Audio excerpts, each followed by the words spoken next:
how does one go about finding the path that resonates the most with them? So, I mean, I don't want to be absolutely certain. I know these are going to be fuzzy It can't be definitions, but prescriptive. Yeah. can't be prescriptive. Mm. But someone listening to this right now is at least interested, is at least, this is resonating somewhere with them, but they want to Mm. know, how do I go about finding what resonates with me? How do I go about finding what was inherited via my parents, or an algorithm? You get the gist, right? Yeah. Yeah. Yeah. How do I go about finding my own thing? The first thing you have to do is audit your beliefs. Audit your beliefs.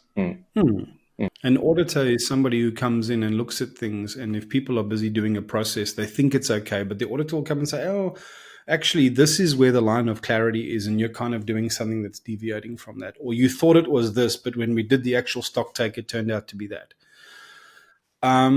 And so you have to do an inventory of your beliefs, and there's ways to do that, right? There's questions to ask. Now we can put together those questions maybe and insert them, but I'll give you one example.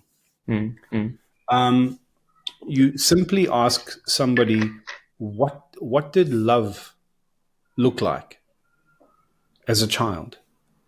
Oh, yes, yes, yes. When you think of love, what was modeled to you as a Mm, child? mm, mm, mm, mm. Oh, there's so much in that question, man. Yeah. You can sit and think about that, and then you say to yourself, all right, if you compare that to how you are showing your self-love, or what can you see informing your understanding? Because remember, the allegory of Plato's cave is, we inherit a narrative and a story. We're all chained up together looking at the back wall of the cave, and there's a scenario going on, and we're looking at shadows, but we don't know that what we're looking at are shadows. We think that's the whole truth and the whole picture.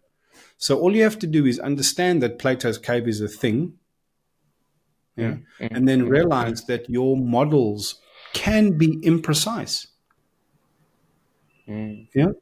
So that question, what did love look like as a child, Yes. will lead you to interrogating what you are accepting for yourself as love now. Yeah, it's part of a question and part of an answer, and it's not whole of Mm, in of itself, but it begins a conversation. And so mm, the main thing is you're now beginning the conversation, right? And you're open to mm, that conversation. mm, The mm, second mm, one might be, what did forgiveness look like as a child? In other words, what were you expected to offer up as an apology, and what mm, were you expected to accept or receive as an apology? mm. So that actually also begs the question, what was considered wrong as a child for you, Begins right? to open that, but it's always it's actually about guilt and blame and shame. Yeah. What did friendship look like? What was an example of a good man and a good woman? And then you realize that so much of what you are walking around with is an inherited story. Hmm. In the context of a relationship, the questions I like to ask are you in the kind of relationship, or are you in the kind of job, or are you living the kind of life that you would want for your best friend or for your child? Mm, mm, That's one of mm, those mm. kind of Yeah, questions. yeah. I love that, man. Sometimes I like to spin that question into, would you want that for your nephew or your niece?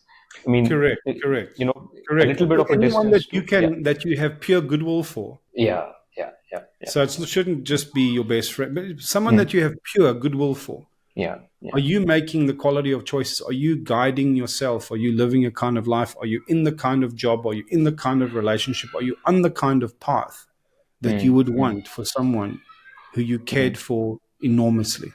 mm, mm, mm, And then the mm, mm, question is, why do you not care for yourself enormously? It begs a lot of questions. So the mm, lovely thing is, the mm, relationship one, I love, because there's two ways of asking that question. The one is, are you in the kind of relationship you would want for your best friend? And the second thing is, are you the kind of person that you would want to be in relationship with?